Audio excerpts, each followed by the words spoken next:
The democracy is a Trojan horse they use to prize you open and they use it as a divide and rule tool. The United States and the G7 partners, they are about dominance. Yeah. Total dominance. The whole idea of Zionism, the whole idea of white supremacy, it hasn't changed because it was constitutionalized. Remember, when you constitutionalize, it goes through bills and it's debated to say Elvis is not a human being, right? Elvis is a monkey. Dr. Malusi is not a human being, he's a monkey. Black people were seen to be monkeys. That's why today you see there's a war in Syria that's not ending. That's why there's a war that's not ending in Libya. The more you're divided, the more they can easily collect oil, the more they can easily do things. You understand? And also when there's wars like what's happening in the TRC now, children, disappear.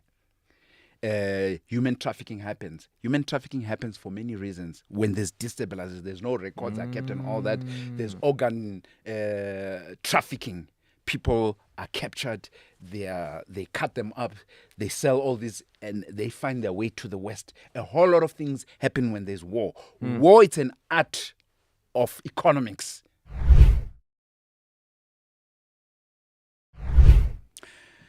Good morning to all the viewers. Good morning in South Africa, in Africa, and good morning globally, whatever time it is where you are on the other part of the world. My name is Dr. Malusi Ngube from University of Johannesburg in South Africa. I'm guest number 001. The date today is Tuesday, the 19th of March, 2024. By participating in this engagement today with Elvis Malefe, I hereby give consent to the platform to publish the conversation via relevant audio and video streaming platforms, and to utilize all the existing social media pages to share this conversation for the purposes of educating the greater society about the topics discussed between myself and the host today. Furthermore, to all viewers and listeners, it is very important for you to listen or to watch this conversation till the end to avoid missing information pieces, puzzles connecting to each other comprehensively to form the central objective of this conversation today. Through all the channels, this content will be distributed, and may this conversation reach both the ears of the experts and the non-experts in the subjects and topics being discussed today. Once again, welcome, and I'd like to say thank you very much. My name is Dr. Malusi Ngube. Thank you so much, Dr. Malusi Ngube. The date is Tuesday, 19th of March, and thank you so much for choosing this podcast. The name of my podcast is Break It Down with Elvis Mulifimov. In this podcast, I invite human beings who are passionate to engage and break down conversations under the following themes and topics. Number 1, religion, history, politics, and worldviews. Number 2, spirituality, self-mastery, and philosophy. Number 3, the life of arts and culture. And finally, number 4, money, technology, and biological science. To all the viewers and listeners listening or watching right now, I want to emphasize that it's very important for you to listen or watch this conversation till the end in order to avoid missing information and pieces and puzzles that connects to form the central objective of this conversation today. Through all the channels this content will be distributed, may this conversation reach both the ears of the expert and the non-expert in the subjects and topics being discussed today. Once again, thank you for choosing this podcast. My name is Elvis Mulifimov. This is Break It Down, episode 1. Mr. Malusi Ngube, or rather Dr. Malusi Ngube, thank you so much for honoring the invite here. I had a lot of people that, I've been inviting on the podcast, and obviously I think I've delayed. Maybe the delay is on my side in terms of when are you going to do this? I probably have about maybe 50 people that I've spoken to, and they're still waiting on me. But you honored this invitation, and I think you honored this invitation also because we once had an engagement. I just want to highlight how we met. So we met at the African Union at 20 celebration, where African Union was celebrating 20 years after it started, and they were launching a book as well, which is a very nice book that actually takes you through, the history of the African Union, but also the works of the African Union and how far they are right now. That's just how we met, and then we had a little bit of engagement. It's on the YouTube channel, but today we are sitting for a formal sit down, which I believe that is going to be an educational, session. So our first discussion, I'd love for us to just talk about or focus on the theme or under law, wars, and justice. So our keywords obviously for this will be Russia, Europe, Ukraine, NATO, USA, Vladimir Putin, China, government, Israel, Palestine. We might also want to focus on some of the wars that are happening in the African continent. We might want to talk about the coups that are happening, West Africa. So some people have conspiracies that countries in West Africa have grouped themselves somehow to either facilitate this, military coups, or maybe there's an external, influence from the West or whoever. But you will take us through that. I just want you to first maybe introduce yourself. I know you've introduced yourself, but what exactly do you do in your profession right now as Dr. Malusi Ncube? Good morning, everyone. Thank you for welcoming me. I really appreciate it. Basically, I'm a political economist scientist. That's what I do. So I look at global issues from a macro level, and I look at also continental level, and I look at quite seriously the power dynamics, therefore.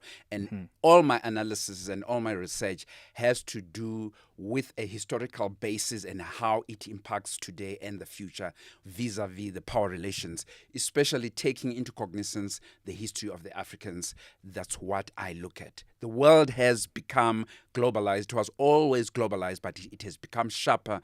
And the winners who have come from the 19th century up to now, the winners are the Anglo-Saxons, what we call today the British and the Americans, what they call, in other words, the G7. They control the world. How do they control the world, Malusi? For instance, they have got the highest military expenditure, the highest technologies, and their reserve currencies of the West are convertible and are much more powerful than any other currency. But the first amongst equals in those currencies is the US reserve dollar currency. What does it mean? It means when you have your exchange rates in Africa, across the world, buying petrol, everything is done through the medium, the intermediation of the reserve dollar currency. Anyone who does not play along, we know what happened to Muammar Gaddafi. We know what happened to Noriega of Panama. They put you in line. So Patrice Lumumba. So that is the extensive power the G7 have. The first, I would say, country that has seriously challenged the G7, or what I call the American Axis West influence, according to my analysis, is China at every facet of power. Remember, I'm talking about power relations. So we're talking economically, culturally, we're talking militarily, research and development. China has been able to match the United States of America or NATO in any other facet. So America feels very challenged, and now we are no more having a unipolar world. We are having a multipolar world. Hence, we have BRICS. Hence, we have slow de-dollarization. It's not going to be as fast because America is still very powerful. So any South African, any Malawian, any Tunisian, any Egyptian must know when we remain balkanized, we do not stand a chance. Lesotho on its own doesn't stand a chance. Military, economically, research and development with the United States, even with China, it doesn't. South Africa doesn't stand. South Africa's global participation in terms of its economy to the world global economy is 0.5%. That is a pittance. That is nothing. So the whole idea, I like what you said, this is about educating each other. The whole idea, and personally, I'm a Pan-Africanist. Patrice Lumumba saw this long back ago in the 50s, 60s. Africans have to unite. We have to unite economically have one macroeconomic planning session. We have to unite our reserve banks, our politics, our cultures, unity in diversity. If we do not do that, we remain balkanized. None of us stands a chance at all. We've never stood a chance. We don't stand a chance right now. So this is serious business. That's what I'm about. So this is for all humanity, progressive humanity. Yeah. This is for all Africans, for everybody. The West, the G7, led by NATO and America, they are not about democracy. Democracy is a Trojan horse they use to prize you open, and they use it as a divide and rule tool. The United States and the G7 partners, they are about dominance. Yeah. Total dominance. So from the 19th century up to now, they've been dominating us. So it's not democracy. Democracy only applies when they want to prize you open and to dominate you. To give you an example, for instance, Saudi Arabia is not a democratic state. It's a kingdom. It's a monarchy. There's no democracy there. There's no elections. There's nothing. But for American petrodollar to become a petrodollar, it had to be underpinned and supported by the Saudi Arabia currency. Yeah. So, in other words, America played double standards. Wow. Yeah. You can remain a kingdom. We will protect you as long as all the oil, when it is bought all over the world, it is bought through the American dollar. That is the Saudi Arabian oil. But you being small here in South Africa, they will tell you you must go for elections, multi-party democracy and all that. I'm just saying. I'm saying there's other good parts of democracy. Yeah. But on the other hand, the primer is that it is used as a Trojan horse to destabilize us. Thank you. Vladimir Putin just won the elections. He came victorious in the current elections in Russia. I want to go back to the wars in the world right now. Right. I would love to come back to Africa, just to bring it home. Yeah. But there's a lot of, even with Israel and Palestine, there's a lot of committed matters that are taking place there. Murdering people, destroying infrastructure, and we've got a lot of institutions like the IEC, like the ICJ. What do you think is the power that they have? Like, to what extent do they have the power to actually, prosecute some of the world leaders and the countries that are involved in these activities, in these wars, especially after, the court has declared that, something maybe is a crime against humanity, is something that needs to be punished, but then, I doubt they have enough power to actually execute some of their prosecutions. Okay. What is your view on that? Just to come in quickly, since you mentioned Putin, I want to say congratulations to him.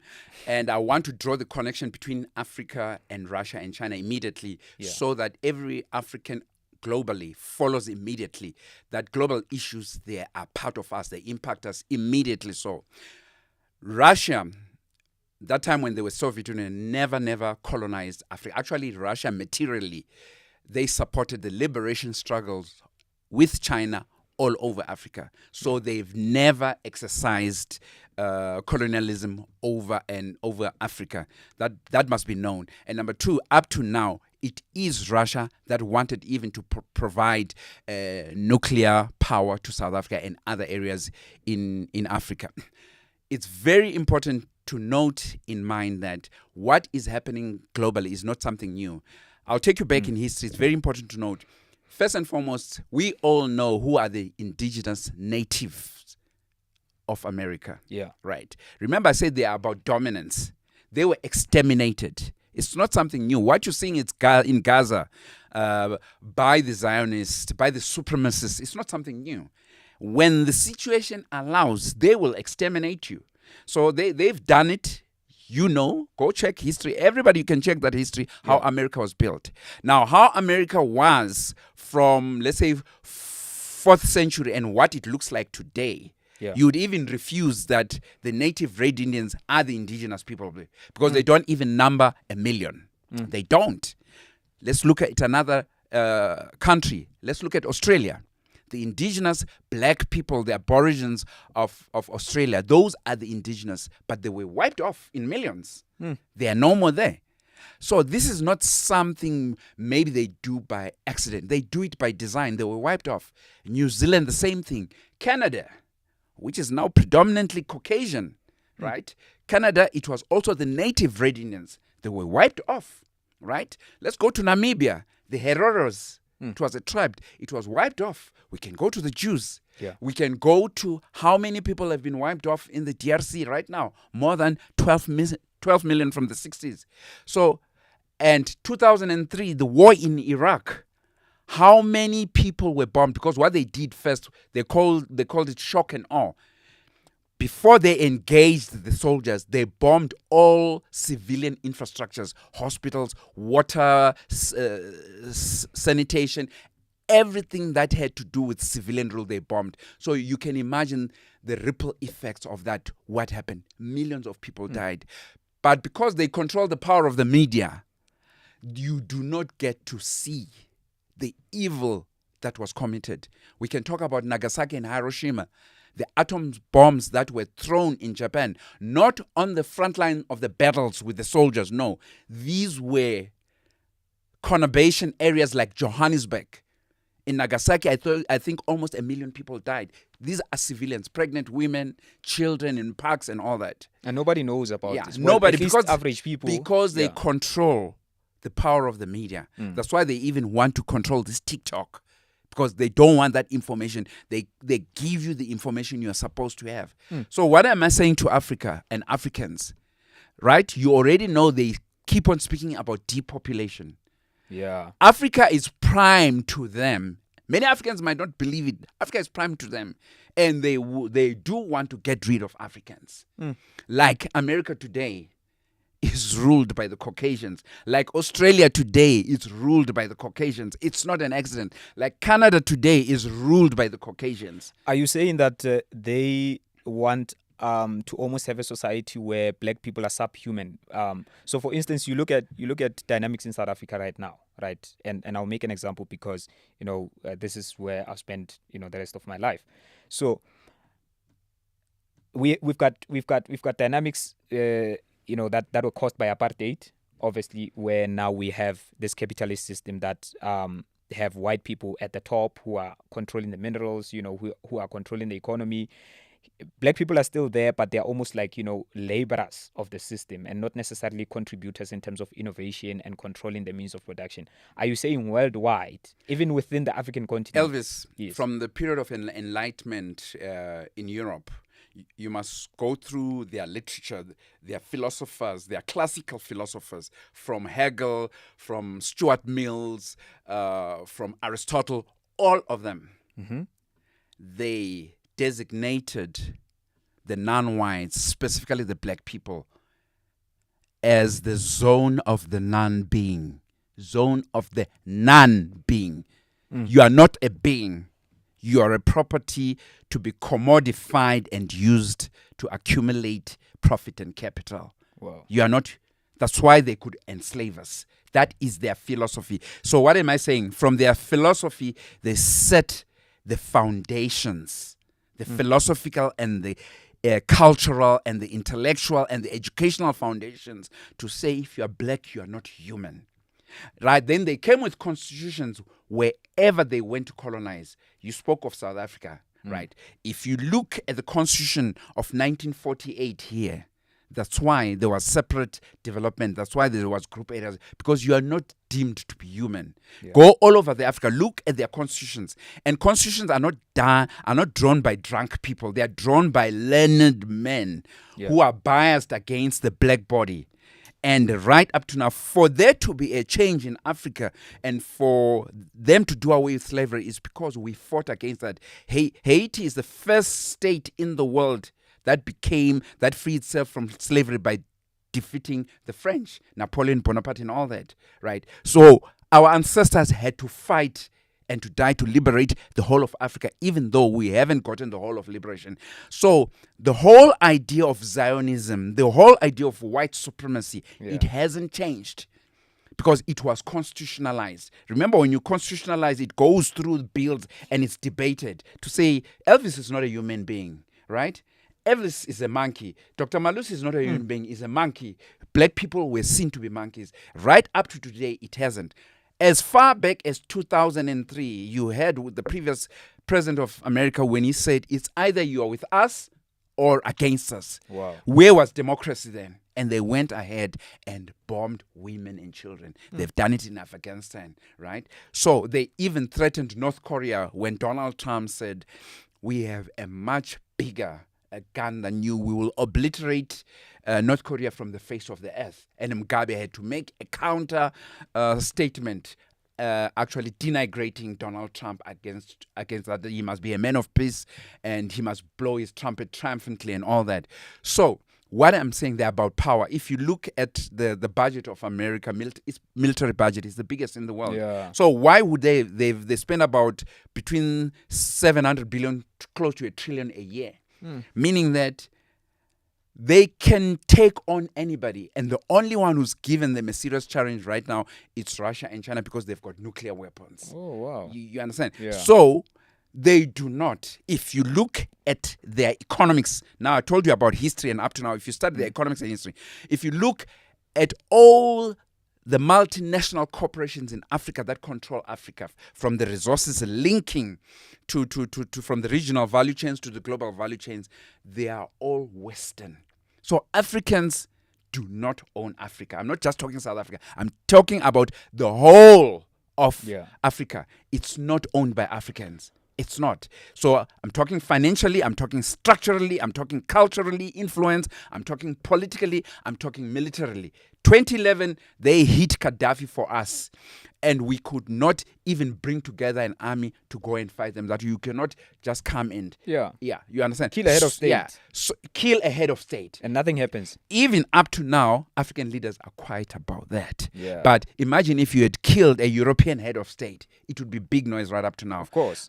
Therefore, to all the Africans who are listening globally, we are totally emasculated. Totally. So this thing of saying, I'm South African, I'm Angolan, I'm Egyptian, it's all nonsense. The first person who seriously understood this, because we are educated and we are the intelligentsia, we must tell our communities the truth. It's Kwame Nkrumah.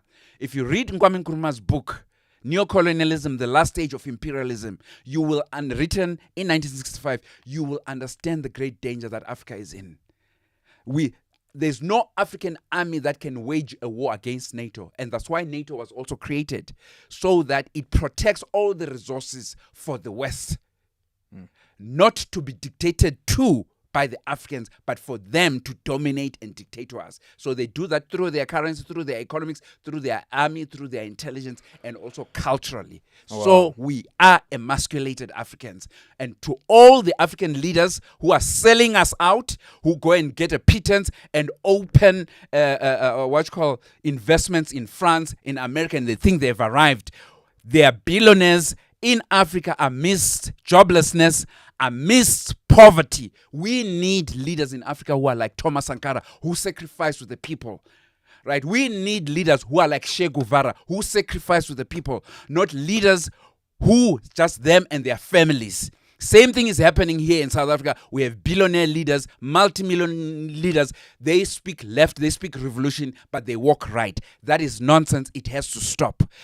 I am saying to Africa's youth and to the global youth, you are on your own. If you do not rise against your sellout leaders in Africa, you are done. Yeah, that's too deep. That is really too deep.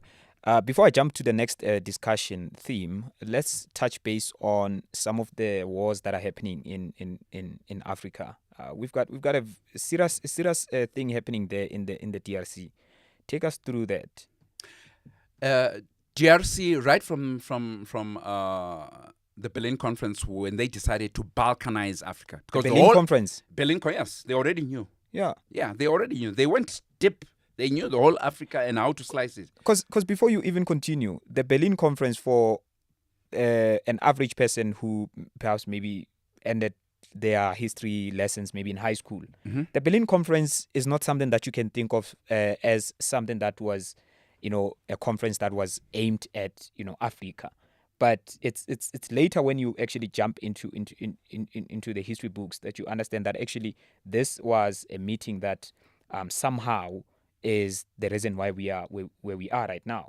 They even broke into technical commissions. When I mean technical commissions, they called in experts who are good at map reading, who are good at minerals and all that. It's because they were fighting how to dominate the repositories of resources which are in Africa. The European countries themselves were fighting. They are also very tribalistic amongst themselves. Yeah. So what brought them together is the resources they could exploit. So they came up with this. Even America was there, but they were there as observers. America was there. Even the Japanese was there. They were there as observers. But the main pushers, because at that time, at the prime, it was the British Empire. The Germans called for it and all that. But that's where they discussed how they were going to slice the whole of Africa. Yeah. And slicing the whole of Africa, I'm talking about the resources. What are the resources? The minerals. But not only that, the resources are also us. Human resources. Right? How to extract labor from us to do the job without paying us anything. Even if they have to pay us anything, they pay us at a very minimal cost. What that does, it pushes up their profits. That's how the Western world was built. All these New Yorks, Berlin, you see, and all that, Manchester in England and all that, it was all built through black slavery and black colonialism and black neocolonialism. And let me say to the youngsters and to the youth of Africans all over the world, when you hear the word colonialism, there is nothing nice about it. It's a murdering enterprise. It's an enterprise of domination and murdering Africans. Go to the history of Africans, what happened to Africans from slavery to colonialism, even to the present neocolonialism. I gave you one example. All these coups you see in Africa, it's neocolonialism. At the end of the part of their strategy is integrated. If they cannot control you, they murder you through so many ways. So when you hear colonialism, you mustn't just think they just came and took over. They murdered thousands and millions of Africans, and they are intent on doing that. Yeah. What do you see happening in DRC? How do you think this whole thing is going to end? DRC is one of its landmass is very, very big, number one. Because the war has been happening for years. Yes. It also took one of our martyrs, Patrice Lumumba, and it hasn't stopped right now. And many African leaders actually are implicated in the DRC. And I think between Paul Kagame, Museveni of what you call, and Tshisekedi, who's the president of, they know exactly what is happening. But what about the president of Kenya?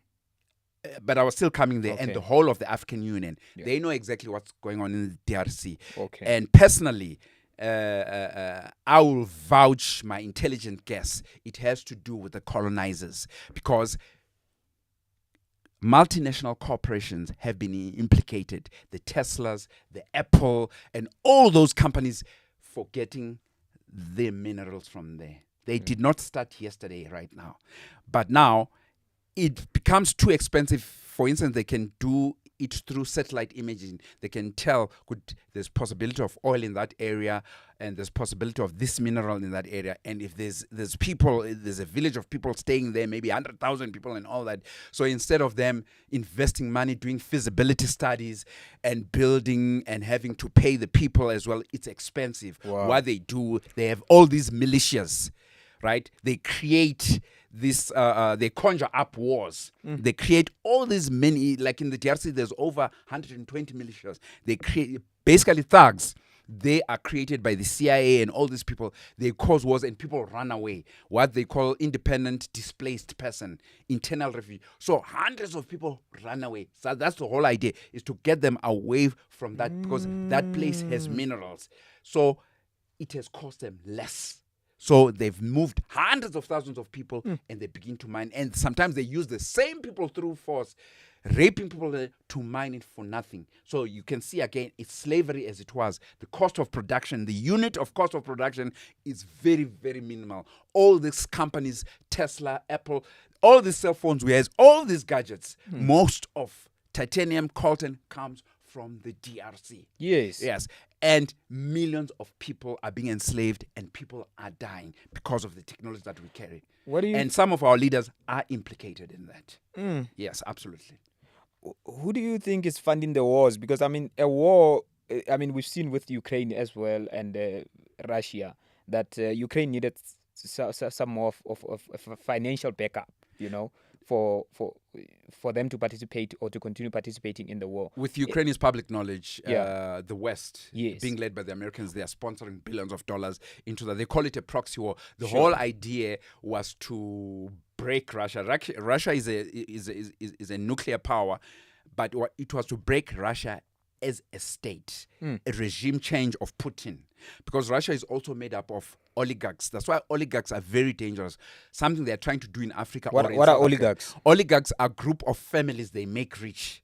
For instance, here in South Africa, we have the Patrice Mutsepes, we have the Ramaphosas. You can see they are closely related. They make them billionaires. In other words, it's a way of killing the state. The state means the people, us, all of us. We must pay. So they create oligarchs. This is what Russia had after the Soviet Union broke up. So why they attacked, I suspect that some of the oligarchs who supported that destroy the Russian state. But Putin himself, actually, he's a patriot of a Russian state. So they managed to defeat that. Actually, they've actually made Russia even much stronger.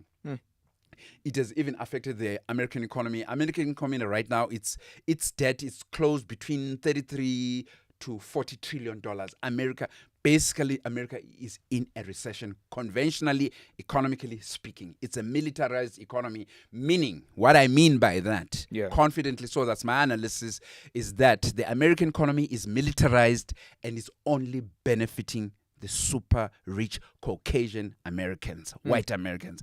The super elite, not just elite, super elite. The rest of the riffraff, according to me, they are not Americans and they don't care about them. So who's funding the war in... It's rich. The so-called Americans, the real Americans, Washington, the super rich. Yeah. Yes. And you can think of some of the names, the super rich, whoever they are, some of them we will never know. When I mean the super rich, their lifestyle never gets affected. Don't ever think it gets affected. They've got weaponry to protect their civilization, their way of life and everything. But ordinary Americans, you go to the States now, there's even a whole lot of Americans, white Americans, sleeping in the streets, jobless, living from paycheck to paycheck. They don't care about that. America is about the super rich. What's your view on Burkina Faso and the recent coup? I'm happy with the direction that they took. Burkina Faso, Niger, and Mali. And actually, there's European sanctions against them. Oh, wow. Those European sanctions that are supported by ECOWAS. So Burkina Faso, Niger, and... ECOWAS? Yeah, ECOWAS Bank? Yeah. No, ECOWAS. ECOWAS stands for... the Organization of West African Countries. Yeah. There's a bank actually by ECOWAS. Yes. Okay. So they belong to the African Union. Oh. So actually ECOWAS and the European Union, they've put sanctions against Niger, Burkina Faso and Mali. Yeah. So they made a statement. They've formed some type of federation. They've got an armistice where they come together as an army to defend themselves. And they said, we're no more part of ECOWAS. Wow. Yes. We're no more part of ECOWAS. This is a revolutionary step. Credit to Thabo Mbeki. I was just listening to him the other day when he spoke of, he said what Traore and Burkina Faso and Niger did is very revolutionary. Untangling themselves from the web of neocolonialism. Like completely. Radically so. Yeah, they're radically, And some of the African leaders are saying, no, what you did is wrong and all that. And I'm giving my personal opinion. The African countries who are doing that, what I keep on telling you is that we're having these sell out African leaders, and there are many reasons why they become sellout. Some of them they're blackmailed because intelligence has collected all the way information of them, and they sell out. As long as they and their families and they're rich, you know what I mean, it's okay. Just like the situation we have in South Africa here, whereby we have our leaders, the people who are ruling us, they get their salaries on time, they get their pensions on time, even if they were ex-presidents, all of them from Begi, Zuma, Kgalema Motlhale, they get their pension. But there's not enough money for NEFSAS, for the South African black child. Where do you expect them to get the money from? Why can't education be free? Isn't it that's what we fought for?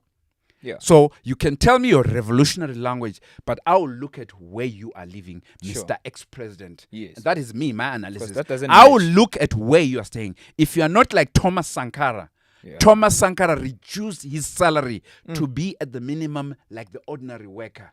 The way he dressed, the car he drove, he Yeah. changed, and he made a lot of enemies. He sold all government cars that were high profile, that were all money went into education and everything. Oh, wow. Right now, we have a situation whereby we have ministers who will tell you, right now, you know, NEFSAS has just paid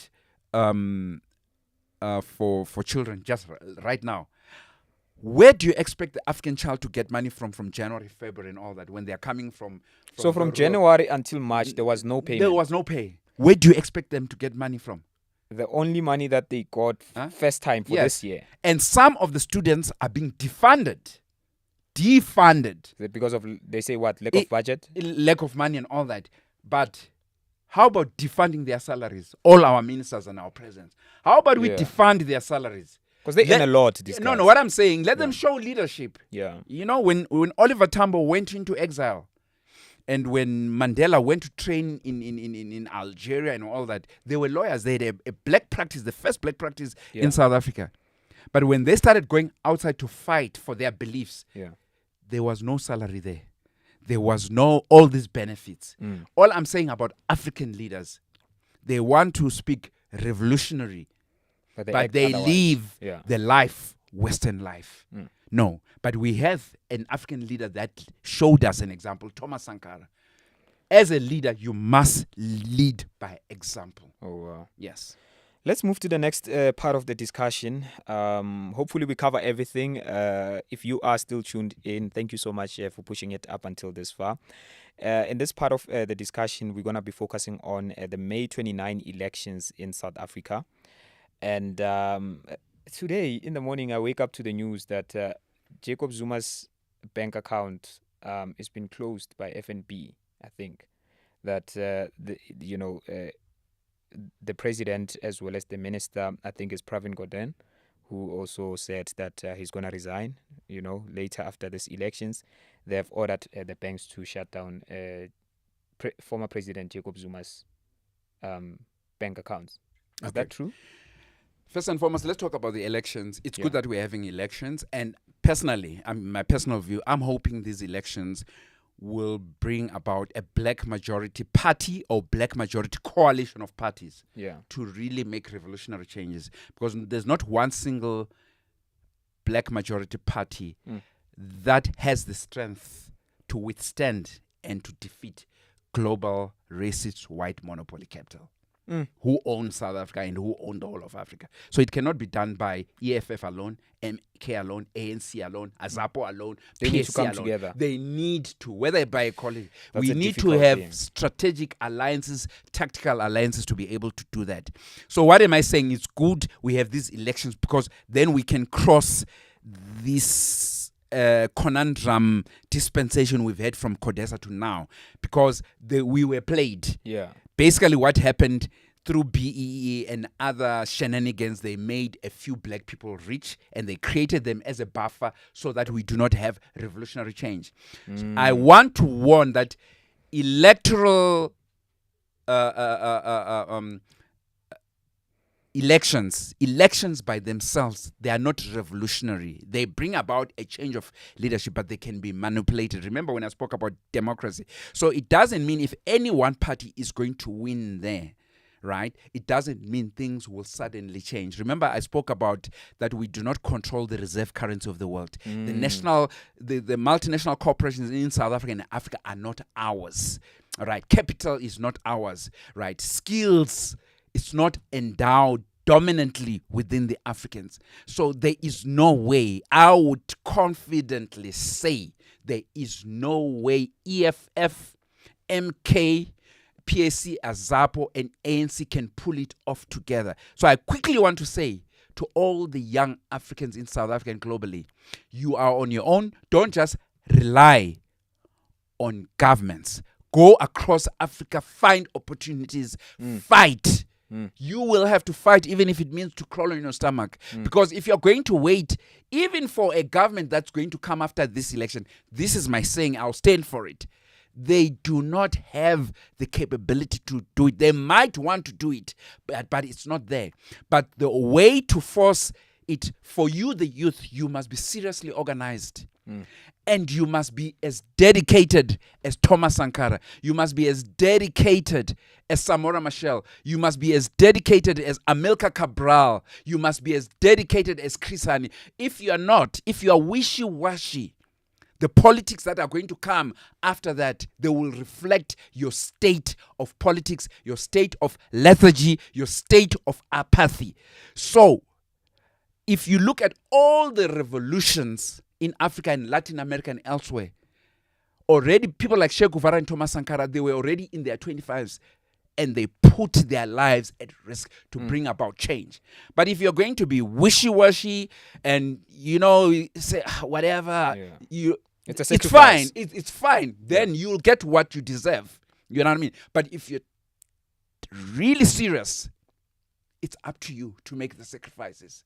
Freedom is never free. And I'm not just speaking. Freedom is never free.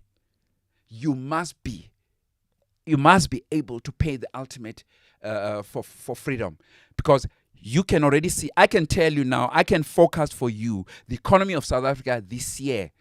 If it ever is going to grow, my economics, my not following World Bank's, I also do my own analysis. It will grow maybe at about 1 point to 1.2%, meaning that it's only serving the rich. It will not serve the bulk of the people.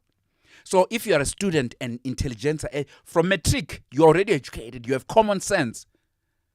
You must organize. You must organize with the youth, with the churches, with the mosque. You must come together as youth and organize and put pressure on our governments. Not once in a while. You must put pressure all the time because they suppress you all the time. You must put pressure. There are many ways of putting pressure so that you have the changes that you want. Otherwise, you will sit with your degree, with your matric, I'm telling you, for 10 years and nothing will happen. But they who rule over us, they will have everything. They don't even know what load shedding is. They don't know. It's me and you who know it. They don't know. They've got generators. They've got everything. Same thing all over the world. So what I'm saying, oligarchs all over the world, they are forming a common ground against the masses of the world. I would call it global feudalism. The haves and the have-nots. And that is what is happening in South Africa. So youth, you better wake up. You really better wake up and be prepared to sacrifice. If you're a young person, also I think it's very important for you to seek opportunities outside of, like you were saying, you need to travel to. I know it's a lot of money, it's a lot of resources. My friend, don't even say that. Don't even say that. I was outside the country. Yeah. We went to Zambia. I've been in Zambia. I've been in Tanzania. But for other people, really, they don't have the funds to actually. No. This is what I'm talking about. Yes. This is what I'm talking. When MK was formed and all that, when you study the liberation struggles of the whole of Africa, yes, right? When MK went outside the country, do you think they had bus fare and all that? When Zandla, Zipra, Amilcar Cabral, when they went to train and all that, do you think they had medical aid and money for food and all that? This is what I'm talking. When Mao Zedong finally liberated China, they had to travel on foot 10,000 miles, what they call the Great March. Read about it. I can give you so many instances. What I'm saying,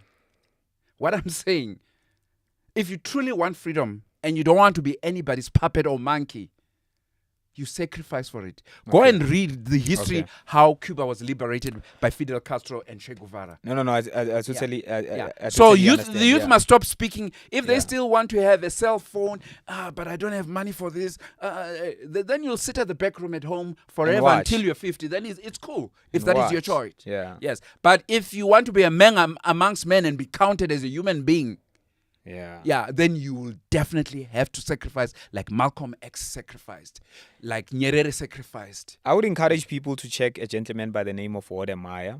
Maya travels around Africa.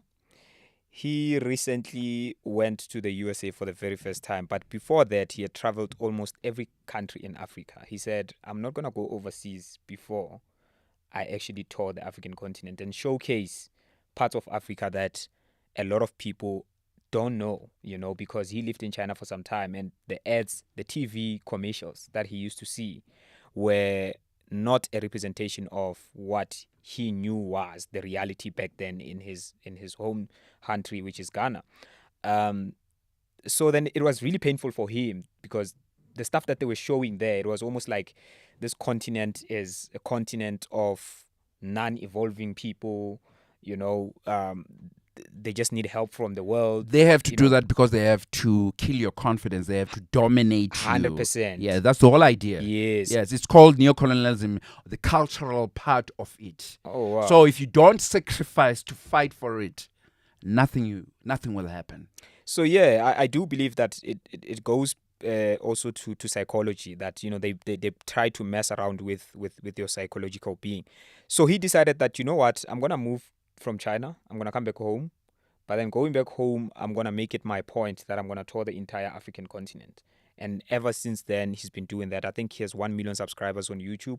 He's got over 1 million followers on the socials, and he continues to do that. Right now, he's been invited in a lot of African events, continental events that are taking place. And I think he's one of the people that actually encourages me to want to tour, the African continent. I want to go to a lot of countries. That's why I'm here to discuss some of the things that are happening in this country, so that I can know the dynamics. And to support you, to youth of South Africa, please go to other African countries. I don't care how hard it is. Yeah. Have your own lived experience besides what you read. Because part of how you react is the information that has been put into your head by another man.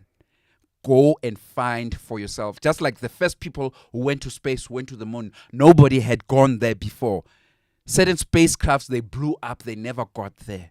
So if you're afraid of such things to pay the price, then you'll always be controlled. So I'm saying to the youth, create partnerships. There's a lot of Nigerians here, a lot of Zimbabweans here, a lot of Malawians here, a lot of people from Tanzania. Create partnerships. Find ways. I don't care whether you're going to go into the business of tomatoes, peanuts. You can be billionaire with any business. It's how you package it and how you fight for it and what type of passion. If you want to be a filmmaker, you can be the best filmmaker from here in South Africa, in the world. And even what you call will end up looking at you, Hollywood or whatever. It's up to you. You have to believe in yourself. But don't stay trapped in South Africa. Get out of South Africa. You can to and fro at all times. Get out and experience for yourself.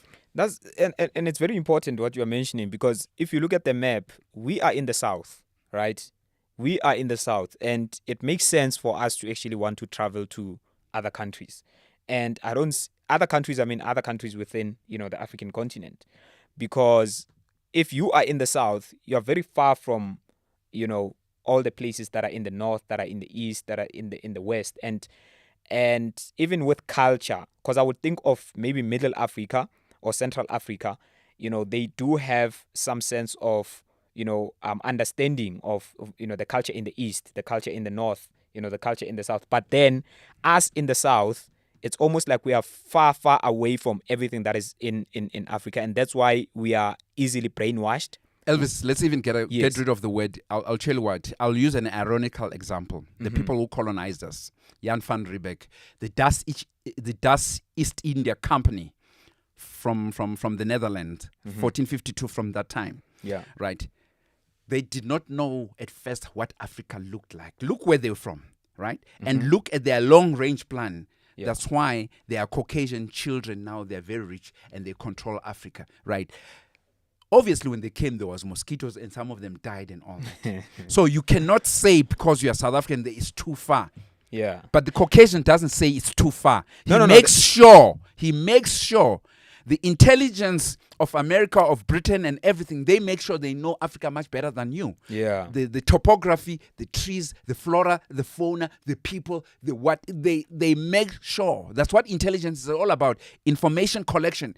When you are there in Soweto, when you are there in Rockville, in Freestad, and you say, it's too far there. No.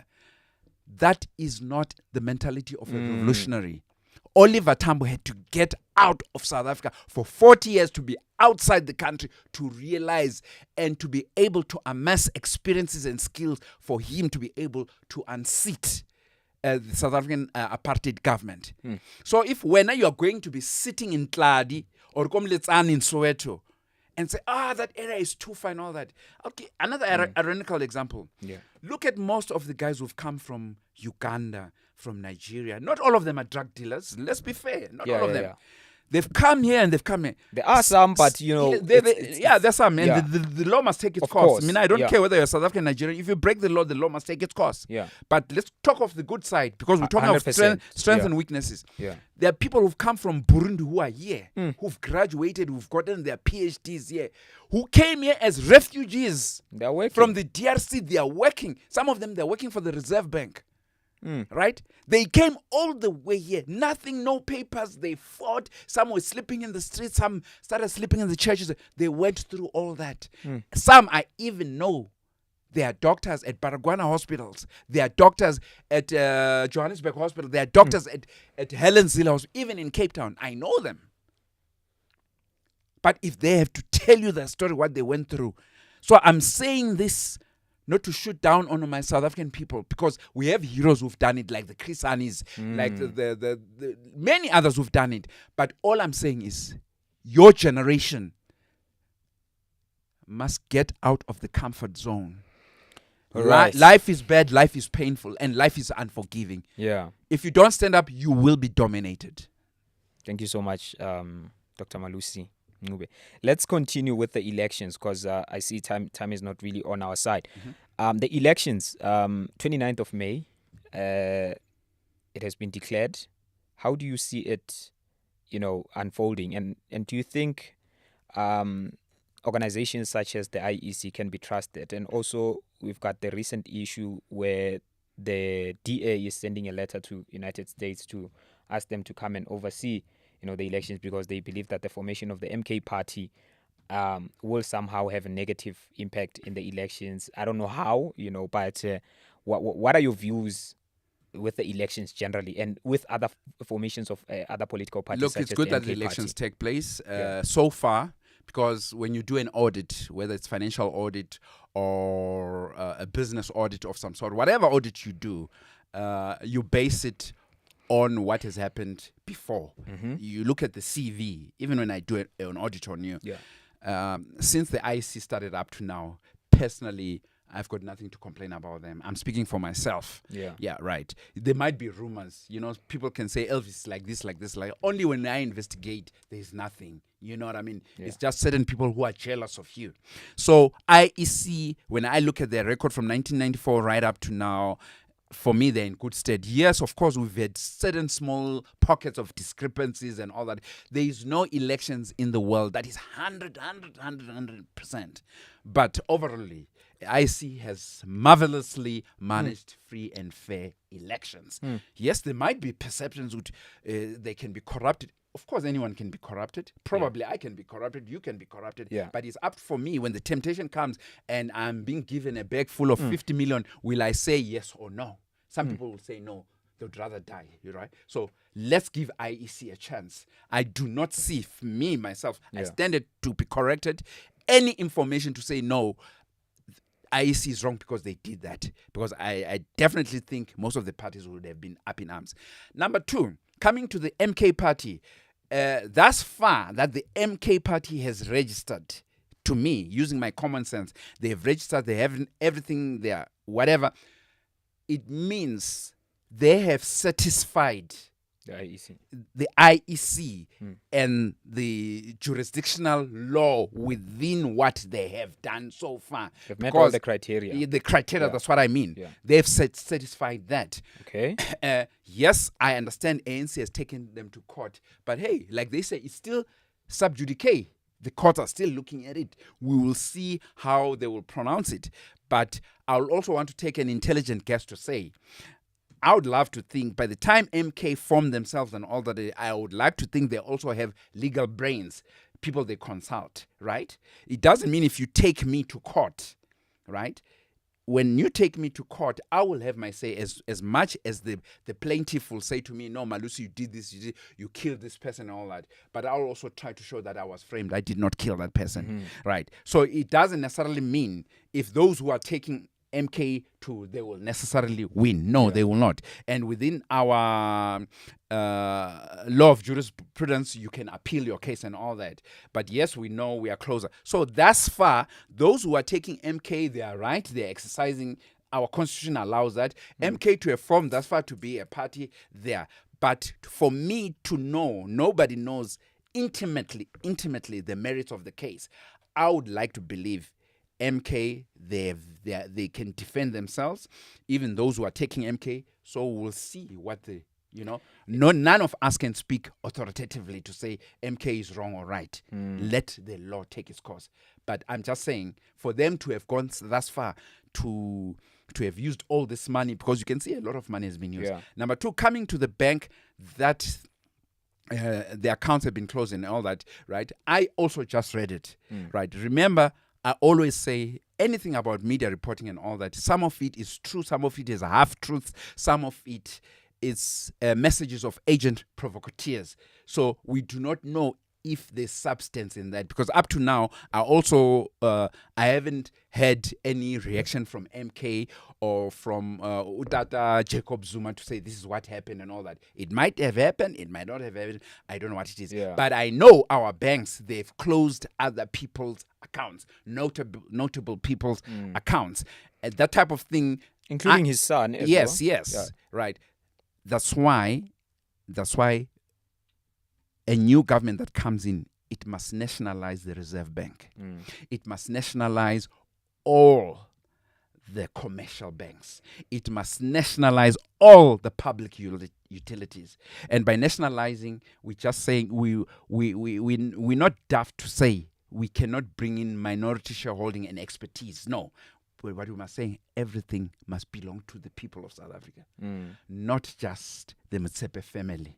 Not just the Ramaphosa family, not just the Elvis family, not just the Malusi Ncube family. No, we cannot have a situation where our people are in endemic poverty, because poverty does take away your dignity. We cannot allow that. And we have leaders who are billionaires. No, Mina, that culture must go. Yeah. We want a culture. If we do have billionaires, there must be free education. There must be free health care. There must be a basic income grant of at least 5,000 for every South African. Not that they will be given, we'll find ideas. Before you get that income grant, you must do some type of community service, so that people have a decent basic life. I mean, you have CEOs in this country, it's a fact, you can Google it, who earn a total package of 120 million rands a year. I don't care how smart you are. And we've been led by architects of apartheid who've murdered our forefathers, and we still allow this. And I'm saying this to the youth. Yeah. You allow this type of thing, and you call yourself educated. Wow. Then you are miseducated if that type of thing doesn't make you stand up and fight. And you have all these CEOs throwing, you have people working here in South Africa, taking home 400, 500,000 every month, and we can't pay for NEPSAs. No, man. Yeah. And if you, the youth, keep quiet about that and you're cool about that and you say, dog, this is cool, then you get what you deserve. You really get what you deserve. Yeah. But if you refuse, you show sharper, superior intellect, you are prepared to sacrifice, you are consistent, not once in 3 months, daily. You change the whole culture of South Africa, you change the whole intellectual culture of Africa and say, we will not put leaders who are puppets, who talk Pan-Africanism on one hand, on the other hand, they sell other African leaders. And they can't stop the killings that are happening in the DRC, in Sudan. Wow. Sudan. Huh? Intellectuals, young people, you should be knowing what's happening in Sudan because it does impact us. Yeah. If a lot of parties that, there's a lot of, each and every time when we have elections, we find that there's a lot of political parties that are participating or rather newly formed. Now we have Arise SA, Rise Mzansi, what is it? Is it Arise Mzansi or Arise? Mm-hmm. Yeah, Arise Mzansi and the other political parties. However, most of them don't make it to parliament, right? And I want to ask the question of, because with the MK party, yes, it's a new political party, but the face behind the party already almost have the numbers, people that are supporting him. And not only to say that it's divided votes from the ANC, but there's a lot of people that hated Jacob Zuma when he was a president, only to figure out later, that they like this person. Maybe they figured new information about him. Maybe they figured out a lot of information maybe was propaganda, stuff like that. Whatever they believe. But then he had gained more followers even after he was a president. So it's almost like he's guaranteed to get into parliament if, of course, this case in court, they win it. What is your say about the MK? Do you think it's going to get to parliament? I think MK is at about 9.6 million. That's members? Yes, members. Standing? Yeah, 9.6 million. 40 million people registered? 9.6 million. I mean... And they've got a membership registered more than... It's about 1.8 million. More, and ANC doesn't even have 1 million. And how many people do we have that registered to vote right now? 28 million, I think. And we've got 9 million? 9.6 million. Okay. Yeah. So if the elections... That's interesting. If the elections take place, there's definitely going to be a sizable dent on the ANC. I want to give you my analysis. You asking me, forget about... for me, hating Zuma, liking Zuma and all that. My main thing about South African politics is the dignity of the black body. How do we get dignity of the black body? Is to get our land back, nationalize it. Forget liking Thabo Mbeki, no. So that historic revolution has not been achieved yet. To get our land back, which 72% of it is owned by multinational corporations. Our land, even if you don't farm it, that land you can use it as security in doing so many other things. It must come under the state, the people. And the youth must be vigilant and make sure it's under, right? Number one. Number two, the Reserve Bank. Because money is about day-to-day lives. Personally, I don't buy this nonsense that the Reserve Bank must remain independent. Yeah. There is nothing like that independent because they want to push policies that benefit the rich. Yeah. And they do not benefit the black body, so that the black body is highly educated in every facet. Number two, commercial banks. Right. Right now, if you look at all these banks, they only primarily, dominantly benefit white people. Right. That's why we need a state bank.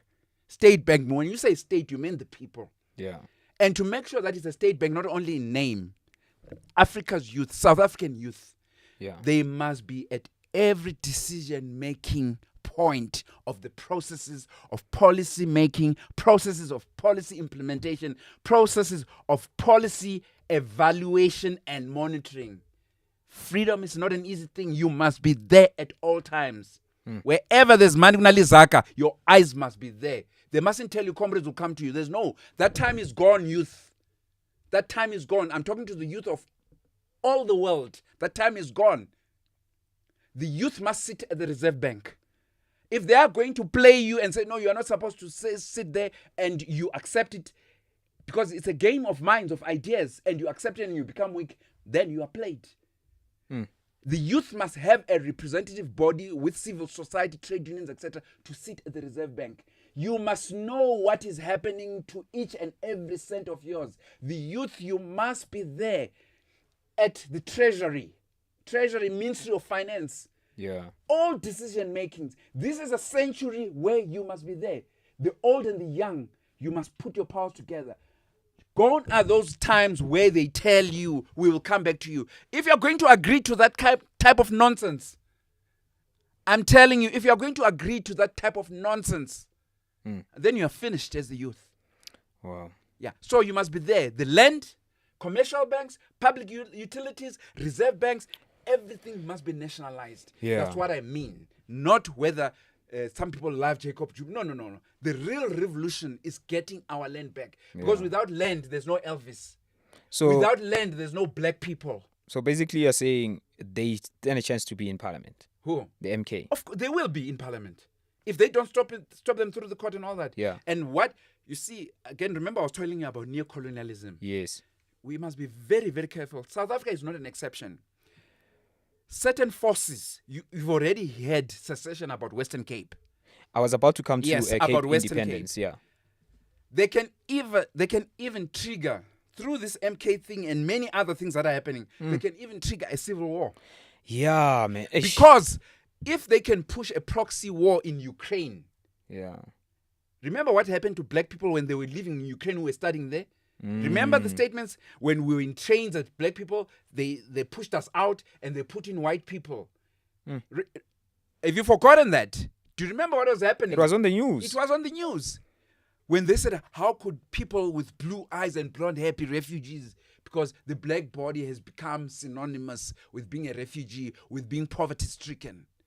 They reminded black people, even those who think they are rich, that when they tried to get into Poland, they were first giving first preference to white people. I'm talking about the white superstructure. I'm not talking about white people as individuals. Yes, you can have a white person there who's good, who will even fight in your struggle like Joe Slovo and all that. But I'm talking about a structure, an intergenerational structure that they have created of white supremacy. So we have to get our land back. That is the crux of the matter for the youth. And that problem, they are going around it, our governments. And they've been bribed with monies. And they will talk all revolutionary language that, these things take time. Yes, they take time because they live in Sandton now. They live in Houghton now. They live in gated communities now. They've got generators. Their children, they go to private schools. Their children come to universities driving the latest Macs. So they will tell you to be patient. But they were not patient themselves. So we have a blueprint, Thomas Sankara blueprint. The Western Cape guys, the Western Cape independence guys will not be happy to hear such conversations because, especially on land, what is your view with Western Cape? Some are saying new minerals are being discovered in the Western Cape. That's why they want to border the entire thing.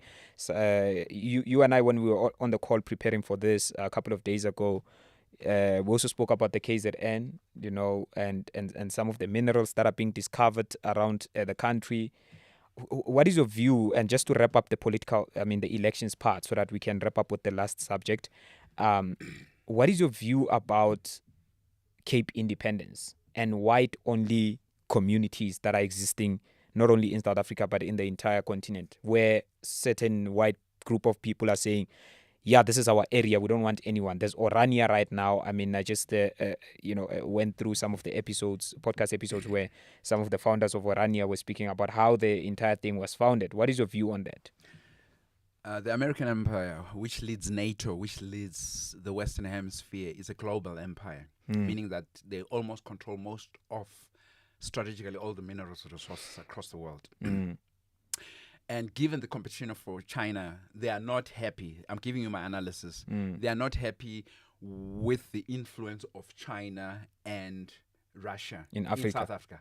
In South Africa? Yes. Wow. In South Africa. Yeah, we've had military maneuvers with the Chinese, with the Americans themselves, and with the Russians. And we've been doing it with the Americans in Western Cape and other areas here. But when we started doing it with the Russians and with the Chinese, they are not happy. Why you? It's a problem. Yeah, why you bring? No, but it's our Yeah. democratic right. We we are a member of United Nations. We call whoever we want. Sure. So don't tell us what to do. And these are our guys in BRICS But as well. you see, them being a global empire. Mm. Remember, I told them it's not about it's about dominance. Yeah. Right.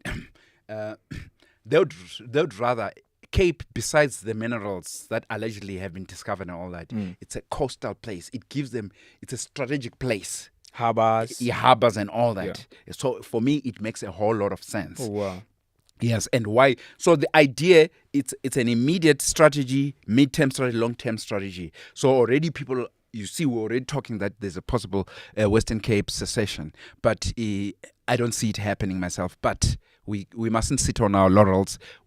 This, again, to Africa's youth, right? Because neocolonialism, white supremacy, global white supremacy, its operations institutionally led by organizations like the IMF, World Bank, the American NATO and all that, it works every time on divide and rule.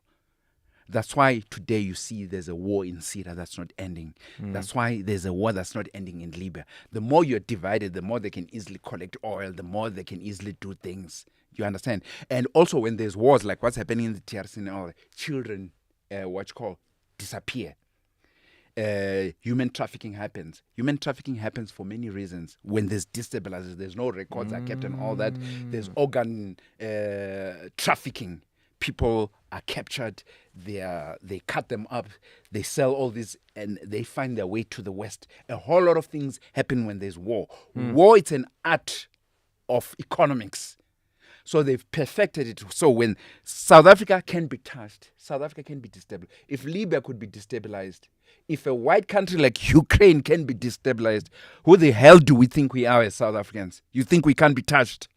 We can find ourselves being refugees back to Swaziland, back to Zimbabwe, back to Tanzania. It's very possible. Do you foresee a possible civil war? Anything is possible. In South Africa? It's very possible. Remember what I said? I said there could be engineering. You asked me, mentioning MK and KZN and all that, right? So, for instance, here I'm just giving you my intelligent analysis. With what's happening with Jacob Zuma and all that, there might be many options, but one of the options, if you are an intelligence analyst, what you must not overlook is that sometimes you could be pushing people to be tribalistic when they don't want to be tribalistic. Because some people, when they analyze whatever is happening within the real Zulu nation, it could be any nation, but I'm just since you mentioned KZN. I hear you. Yes. You could be looking at it as a very powerful nation and find ways to destroy it. Do you understand? You mentioned minerals. So, for instance, if there's minerals, I don't know if they found minerals, but I've heard that there's allegedly minerals in the KZN in Western Cape. So if there's minerals, whoever is going to take over those minerals, whether it's government or whoever, they have to go against the Ingonyama Trust. Remember the Ingonyama Trust? Yeah, it's been on the news recently. Yes. So all those things can lead to a civil war. So for instance, if the Zulu people feel they are under threat, they can also take, I'm not saying that's what they're doing. Yeah. I'm looking at options. They can take that type of posture. Anyone can do that type of posture.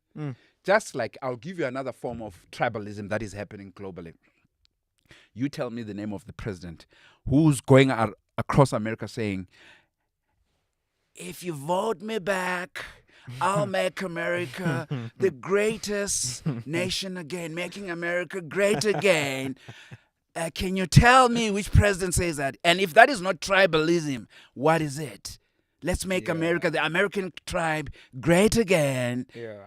Who is it? Give me the name. What's his name? It's Trump. Oh, okay, all right. I know. I used to listen to this guys a lot of his speeches when I was in high school. Right. Yeah. Yeah. You know, because we were in high school. I mean, you so don't. Tribalism is not just in Africa. Sure. Yes. Yeah. That thing that is happening in Ukraine.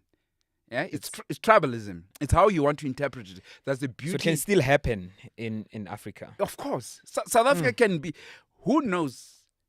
Maybe the neocolonial powers are pushing South Africa into a civil war. It's very possible. Remember what happened in July when they closed that road from Durban, when Zuma was arrested, allegedly arrested. You saw what happened. So if that thing had gotten out of hand, let's say let's say soldiers went into KZN, because soldiers being soldiers, and they ended up killing 5,000 Zulus, children, and all that. Yes. Maybe the leadership would have been able to control it and say no, but how about if they fail to control it? Because in any nation, whether Pedi, Zulu, Sutu, Tswana, Kikuyu, there's also hardliners. There's hardcores. We'll say we'll not stand for this nonsense. That's what you must always know. Any nation has got hardliners who would rather die, like the kamikaze of Japan. They would rather die than to have that done to us. So we must be careful about that.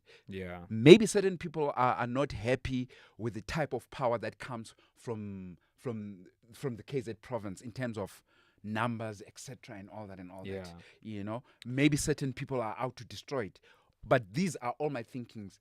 What I'm trying to say to you, you do not know how the so-called Zulu strategists think about, as much as they might want to be all South Africans, but maybe certain things that are being done, the way they these people are coming against us. So, you know, we better prepare. We will not just sit and, you know what I mean? And watch slaughtering our people. But, Mina, I'm for Pan-Africanism. Africans must unite.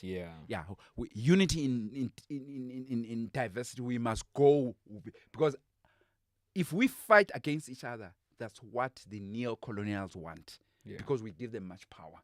And somehow I believe that tribalism or tribal identity is a limited identity. It is limited, definitely. It's important just to know your forefathers, to know your roots, your culture in that tribe. Yes. But it's also important for you to know that you are a human being, and you are in this context we'll say you are African, and to be African, it means that there's a lot of tribes, but then even when there's a lot of tribes like that, there's still a unified identity. Elvis, I already demonstrated to you. Which puts you together as a collective. I demonstrated to you how we are owned. The whole of Africa is owned. There's not one tribe who can undo the power of the neocolonials. Structurally, financially, otherwise militarily. So you can be a proud Zulu all you want. You can be a proud Mpedi all you want. Lesotho all you want. You are not going to untangle yourself from this web that has been built over 500 years. Africans must come together. It's urgent. And I'm talking to all the global youth of Africa who will need even support from the diaspora. I must say, I like the work that Dr. Arikana Chiombori is doing. A lot on TikTok, and Dr. Uma Johnson. They're trying to Ifatunde. Ifatunde. Yes. Yes, absolutely. Very, very important work. Critical. So I don't care. You can be a proud Mpedi, you like a proud Zulu, but if we do not have our African unity, we are going to remain as slaves. So the youth must see beyond the horizon so that African unity globally, continentally comes to pass. We must be united. We must be united. Noma kanjani, noma bangathini. We must unite as Africans. Let's wrap it up like this. I wanted to touch on the African Union and the Africa Continental Free Trade Area project. Just to say, what is your understanding with the Africa Continental Free Trade Area project and the role of the African Union in, fast tracking that? And also the other thing is there's a lot of players that are coming to actually support, this initiative. But I remember we were at UJ at some point attending some event, and this discussion unfolded. And I asked the question to one of the guest speakers that how do we safeguard this Africa Continental Free Trade Area? Because the other problem that we have in Africa is that we launch projects and nice projects, but then they get hijacked. As I was reading the African Union at 20 book, there's a chapter, I think it's chapter 10, where it speaks about some policies, right? And you can see these are well-crafted policies. And kudos to Primrose Bimba, who's one of the authors of that chapter. But then these projects, they can get hijacked by the West, by everyone who is looking to actually benefit in this project. And then at the end of the day, we have this Africa Continental Free Trade Area project that is branded Africa, but it's not actually a representative of Africa. How do we safeguard that? And what is the role of the African Union in all of this? I'll comment on the two, on the African Union and the African Free Continental Free Trade Area, which is a flagship program of the African Union. First and foremost, the African Union transitioned from the Organization of African Union to become the African Union in order to be abreast or to be strategically disposed. Yeah. And when was this? It was 2002, ne? 2002, yes. Yes. To the unfolding dynamics that are happening geopolitically that are impacting Africa. Yeah. But let me quickly say the African Union is an intergovernmental organization. It's an intergovernmental organization.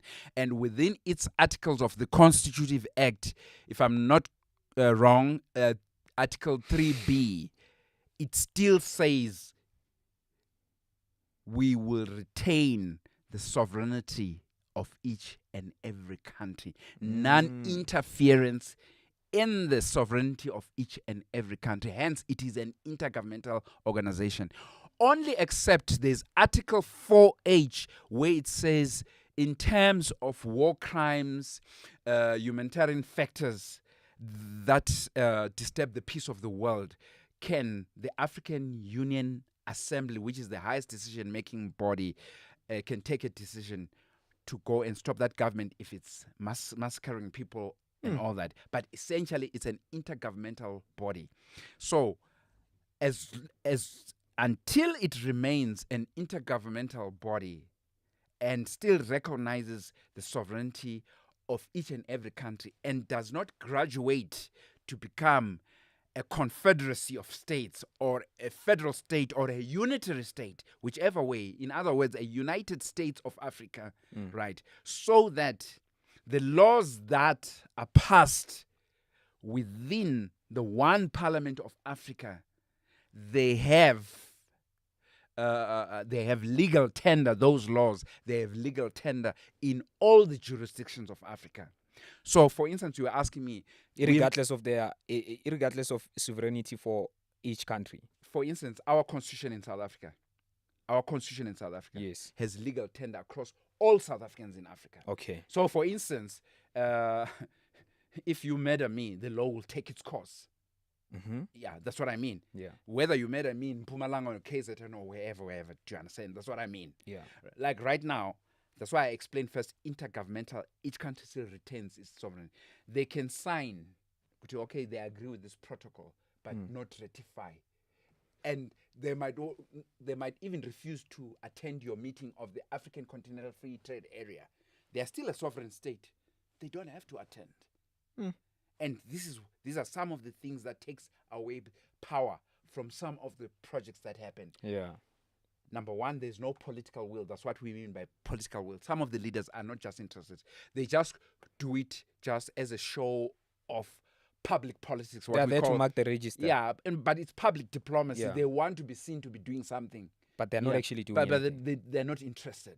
And then countries like Morocco that are not part of... No, it came back. It's now part of the African Union. It's now part of the African Union. It's now part of the African Union. Yeah. Right. So, coming back to the African Continental Free Trade Area, essentially, yes, it went into traction in January 2021. It started working, but it's still thousands of miles away. Number one, remember I told you how we are dominated by multinational corporations. Yeah. Right.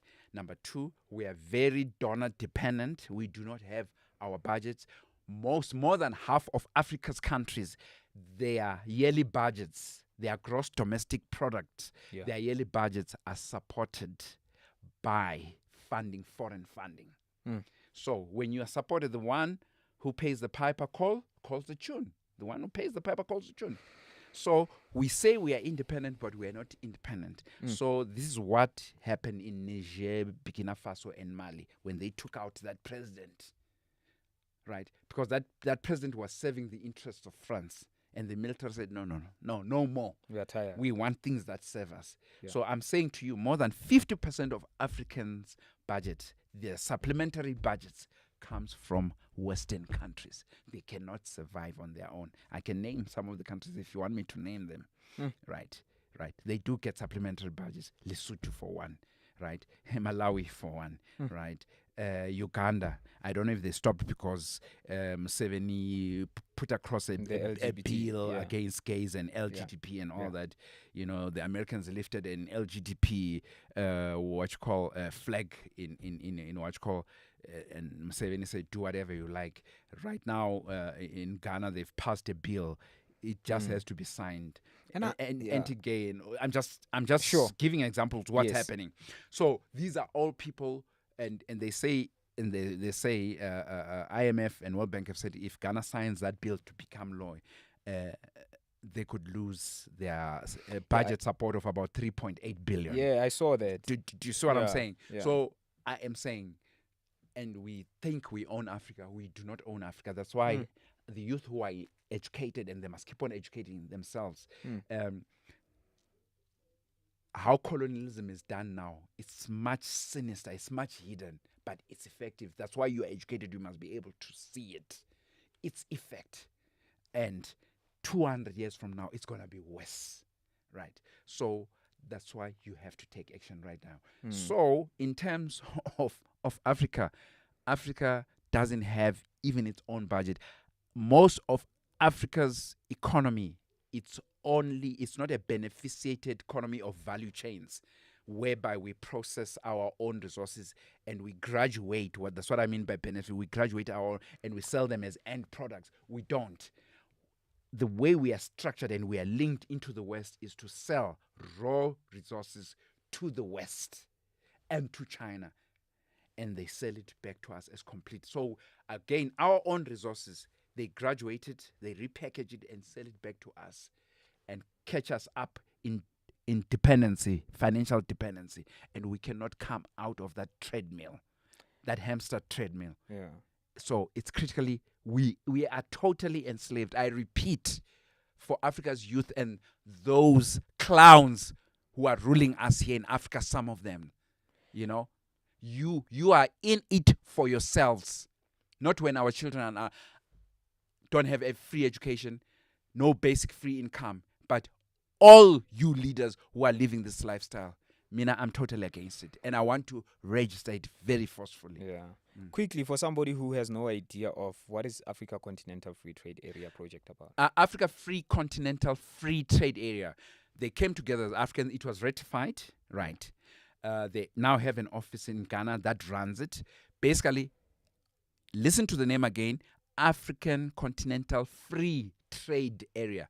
So the whole idea is to harmonize the trading within Africa, to make it one. We are going towards that. So the first things first is to bring down or to eradicate tariffs.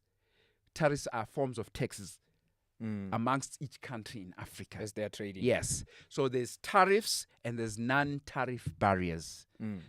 Now, what do we mean by non-tariff barriers? For instance, yes, South Africa, we know how good we are. We need your goods, but we'll put quotas from South Africa. We do not need more than 300 tons of gold. I'm exaggerating, of gold coming from South Africa. We just need up to 300 tons. Anything more than that, we do not need. Those are quotas. It's a certain amount. Yeah. And why countries do that is to protect their own industry in Zambia for that. So they have quotas. So when you have an African Continental Free Trade Area, it's now a legal entity across the whole of Africa. They all bought into it.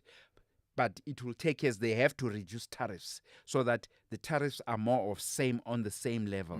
And to begin now to also harmonize their economic planning, right? And also to harmonize their rules of origin. For instance, the goods that are sold in Africa in terms of rules of origin, they must not be from third-party countries. They must originate from Africa because there will be preferential trade agreements within Africans. So, for instance, I can manufacture my bicycle here in South Africa. It can cross all the borders here and without paying tax, because all the parts are from here in South Africa. But if some of the parts are from Japan and I got it from Germany, and we discover that, right, then it means those parts, they have to pay a tax as they cross. Oh wow, Yeah. that's I That's what didn't they even mean. understand it to that Yeah, extent. Yes, that's Yeah. what they mean by rules of origin. Yes. So it's like a passport. So if all your products, everything is from Africa, it's like a visa. How you pass, it's visa free.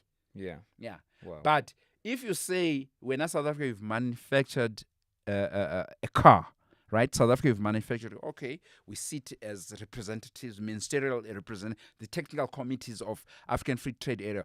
We look at those parts. But hey, man, 30% of those parts, they're not South African parts, these ones. They're not indigenous. Yeah. They're not indigenous to So the they whole are of liable Africa. to tax. To the whole of Africa. Yeah. We don't care. They don't necessarily to be all South African. Some of the parts could be from Morocco, from Tunisia, from Gabon. It's okay. You do not pay tax. But some of the parts, hey, man, they're from United States of America. Yeah.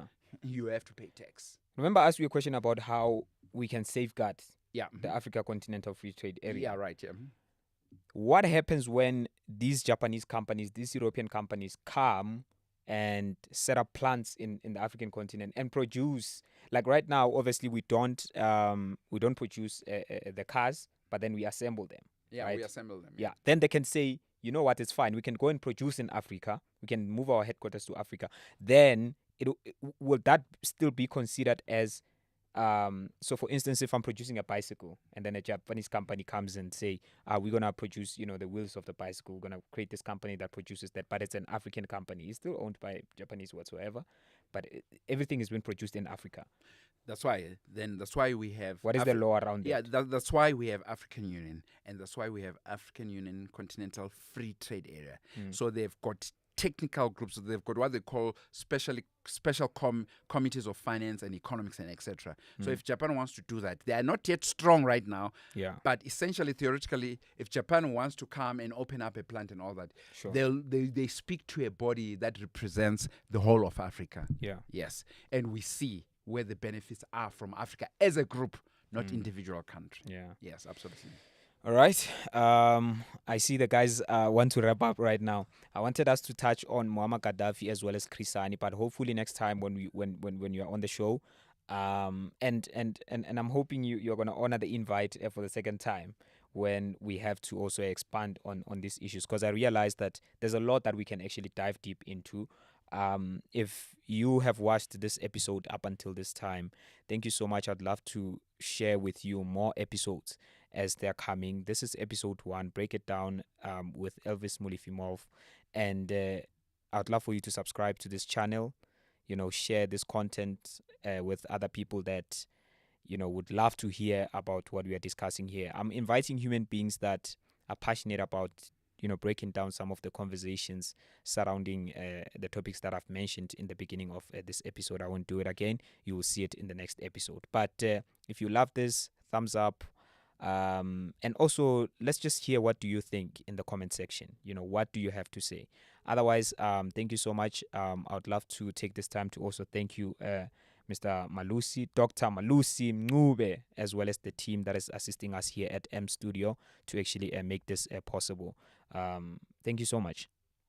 Thank you very much. Once again, my name is Dr. Malusi Mncube. I appreciate this to the people who had helped steer this to Elvis. A brilliant presentation.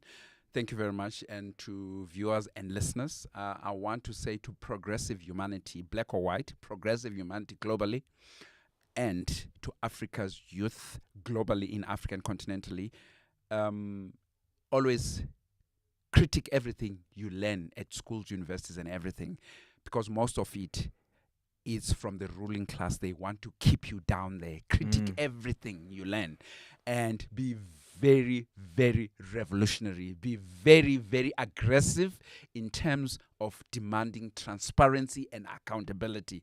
Don't be sweet-talked. That age is gone. They will sweet-talk you. They will try all types of tricks.